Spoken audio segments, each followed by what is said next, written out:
President Trump, your reaction? Say over soon. I say we're learning to live with it. We have no choice. We can't lock ourselves up in a basement like Joe does. He has the ability to lock himself up. I don't know. He's obviously made a lot of money someplace, but he has this thing about living in a basement. People can't do that. By the way, I, as the president, couldn't do that. I'd like to put myself in the basement or in a beautiful room in the White House and go away for a year and a half until it disappears.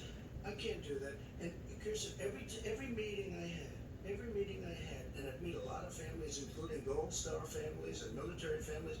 Every meeting I had, and I had to meet them. I had to. It would be horrible to have canceled everything. I said, this is dangerous, and you catch it. And I caught it. I learned a lot. Great doctors, great hospitals, and now I recovered. 99.9 of young people recover. 99% of people recover.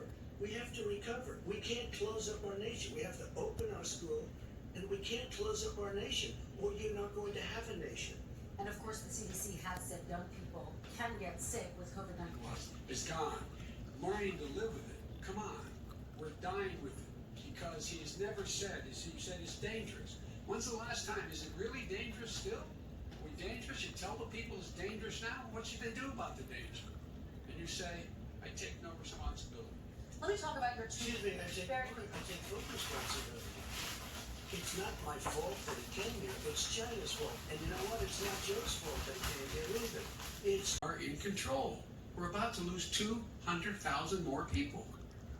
President Trump. Look, perhaps just to finish this, I was kidding on that, but just to finish this, when I closed, he said I shouldn't have closed.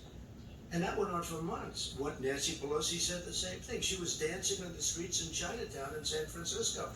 But when I closed, he said, this is a terrible thing, you're xenophobic. I think he called me racist even. And because I was closing it to China. Now he says I should have closed it earlier. Joe, it doesn't work. I didn't say either of those things. You I didn't certainly say did. You certainly did. I talked about a xenophobia in a different context. It wasn't about closing the border to Chinese coming to the United States. All right, I want to talk about both of your different strategies to handle He thought this. I shouldn't have closed the border. Well, That's obvious. do you want to respond to that quickly, Vice President? No. Okay. Let's talk about your different strategies toward dealing with this. Mr. Vice President, you suggested you would support new shutdowns if scientists recommended it. What do you say to Americans who are fearful that the cost of shutdowns, the impact on the economy, the higher rates of hunger, depression, domestic and substance abuse outweighs the risk of exposure to the virus? What I would say is I'm going to shut down the virus, not the country. It's his ineptitude that caused the country to have to shut down in large part. Why businesses have gone under, why schools are closed, why so many people have lost their living, and why they're concerned. Those other concerns are real. That's why he should have been, instead of in a sand trap at his golf course, he should have been negotiating with Nancy Pelosi and the rest of the Democrats and Republicans about what to do about the acts they were passing for billions of dollars to make sure people had the capacity. You haven't ruled out more shutdowns. Well, no, I'm not shutting down the night, but there are, look, you need standard. The standard is if you have a reproduction rate in a community that's above a certain level, everybody says, slow up, more social distancing, do not open bars and do not open gymnasiums, do not open until you get this under control, under more control. But when you do open, give the people the capacity to be able to open and have the capacity to do it safely. For example, schools. Schools, they need a lot of money to open. They need to deal with ventilation systems. They need to deal with smaller classes, more teachers, more pods. And he refused to support that money, or at least up to now.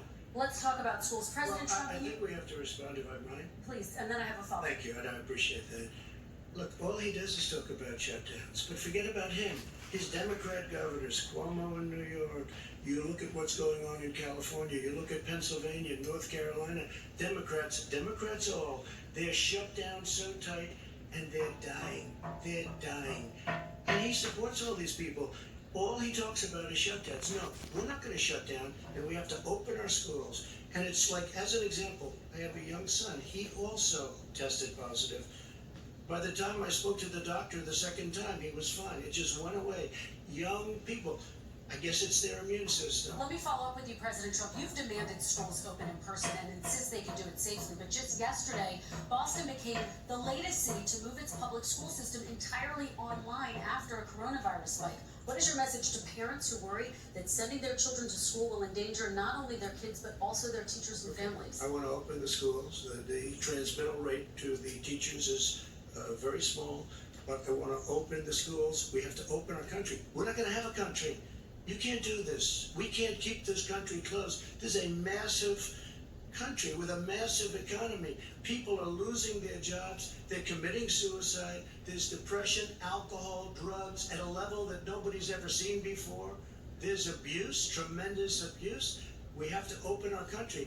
You know, I've said it often. The cure cannot be worse than the problem itself. And that's what's happening.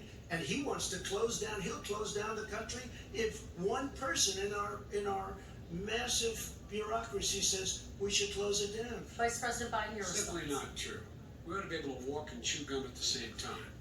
We ought to be able to safely open, but when they need resources to open, you need to be able to, for example, if you're going to open a business, have social distancing within the business. You need to have, if you have a restaurant, you need to have plexiglass dividers so people cannot infect one another.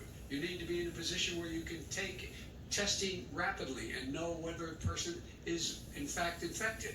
You need to be able to trace. You need to be able to provide all the resources that are needed to do this. And that is not inconsistent with saying that what we're going to make sure that we open safely. And by the way, all you teachers out there, not that many of you are going to die, so don't worry about it.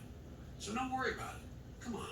President Trump, let me follow up with you quickly. By the way, I will say this. If you go and look at what's happened to New York, it's a ghost town. It's a ghost town. And when you talk about plexiglass, The states that are having such a spike in the coronavirus, they're the red states. They're the states in the Midwest. They're the states in the upper Midwest. That's where the spike is occurring significantly. But they're all Americans. They're all Americans. And what we have to do is say, wear these masks, number one. Make sure we get the help that the businesses need that has money's already been passed to do that. It's been out there since the beginning of the summer, and nothing's happening. that's why we have so many cases. Let me follow up with you before we move on to our next section. President Trump, this week you called Dr. Anthony Fauci, the nation's best-known infectious disease expert, quote, a disaster. You described him and other medical experts as, quote, idiots. If you're not listening to them, who are you listening to to fight this? I'm listening to all of them, including Anthony. I get along very well with Anthony. But he did say, don't wear masks. He did say, as you know, this is not going to be a problem. I think he's a Democrat, but that's okay. He said this is not going to be a problem. We are not going to have a problem at all. When Joe says that, I said, Anthony Fauci said, and others, and many others, and I'm not knocking him a lot. Nobody knew. Look, nobody knew what this thing was. Nobody knew where it was coming from, what it was. We've learned a lot. But Anthony said, don't wear masks. Now he wants to wear masks. Anthony also said, if you look back, exact words, here's his exact words. This is no problem. This is going to go away soon. So he's allowed to make mistakes. He happens to be a good person. Vice President Biden, your response quickly, and then we're going to move on to the next section. My response is that think about what the president knew in January and didn't tell the American people. He was told this was a serious virus that spread in the air, and it was much worse than the flu.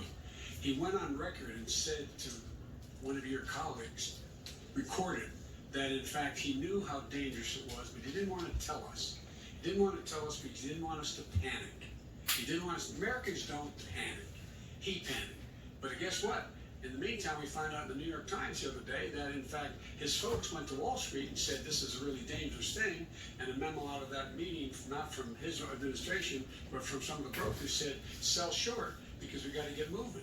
It's a dangerous problem. Well, this is I'm going to give you 30 seconds to respond, and then we're The going Wall to Street move on. one, I don't know, somebody went to Wall Street. You're the one that takes all the money from Wall Street. I don't take it. I have. You have raised a lot of money, tremendous amounts of money. And every time you raise money, deals are made. I could raise so much more money as president and as somebody that knows most of those people. I could call the heads of Wall Street, the heads of every company in America. I would blow away every record, but I don't want to do that because it puts me in a bad position. And then you bring up Wall Street. You shouldn't be bringing up Wall Street because you're the one that takes the money from Wall Street, not me. I could blow away your records that like you wouldn't believe. We don't need money. We have plenty of money. In fact, We beat Hillary Clinton with a tiny fraction of the money that she was able. All right, gentlemen, we're gonna Don't move tell me on. about Average We're gonna- contribution $43. All right, we're gonna move on to our next section, which is national